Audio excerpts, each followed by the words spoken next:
পৃথিবীর সর্বোচ্চ শৃঙ্গ মাউন্ট এভারেস্ট জয় করা যে কোনো পর্বতারোহীর কাছেই স্বপ্ন এবং প্রতি বছরই এভারেস্ট অভিমুখী পর্বতারোহীর সংখ্যা বাড়ছে।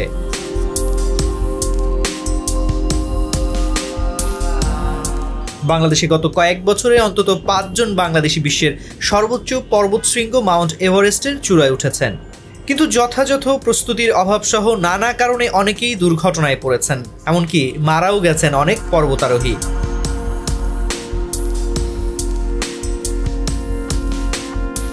গত ২ দশকের হিসেবে দেখা যায় হিমালয়ের সর্বোচ্চ শৃঙ্গ মাউন্ট এভারেস্টে আরোহণ করতে গিয়ে প্রতি বছর গড়ে ৬ জন আরোহী মারা যায়।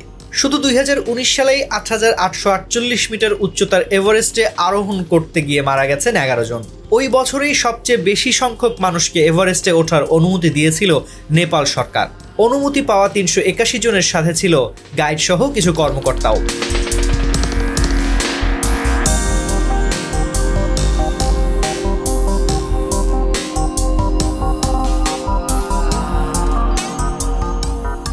এভারেস্টে মৃত্যুর হার কেমন? রেকর্ড বলছে এই পর্বতশৃঙ্গ জয় করতে গিয়ে এ পর্যন্ত মৃত্যুবরণ করেছেন প্রায় ৩০০ মানুষ। তবে সাম্প্রতিক বছরগুলোতে যদিও এই মৃত্যুর সংখ্যা বেড়েছে, তবে মৃত্যুর হার অর্থাৎ যারা বেস ক্যাম্পের উপরে আরোহণের সময় মারা গেছেন তাদের অনুপাত শতকরা ১%। ২০১০ সাল পর্যন্ত এভারেস্টে মৃত্যুর সংখ্যা ছিল মাত্র ৭২ জন।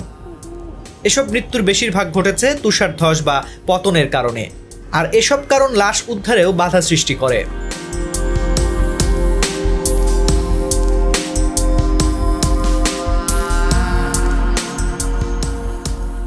এভারেস্টের উচ্চতা ২৯,০০০ ফুটের চেয়েও বেশি, কিন্তু যদি ২ বা ৩ দিনের মধ্যে চূড়ায় উঠতে হয় তাহলে ভিড় যেমন বেশি হয় তেমনি বিপদের সংখ্যাও বাড়ে।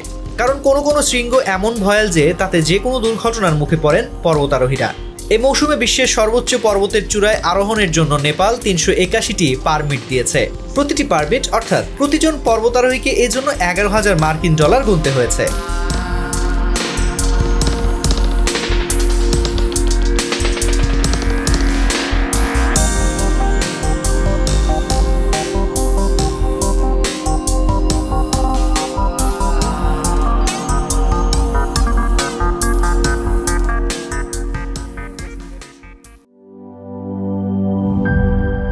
একটি ভুল টপিক নষ্ট করে দেয় আড্ডার দিক, তেমনি একটি ভুল উপাদান নষ্ট করে দেয় পারফেক্ট মিক্সিং। বাট প্রাণ চানাচুরে পাবেন সঠিক উপাদানের ঠিকঠাক মিক্সিং, তাই স্বাদটাও পাবেন পারফেক্ট। প্রাণ চানাচুর পারফেক্ট মিক্সিং।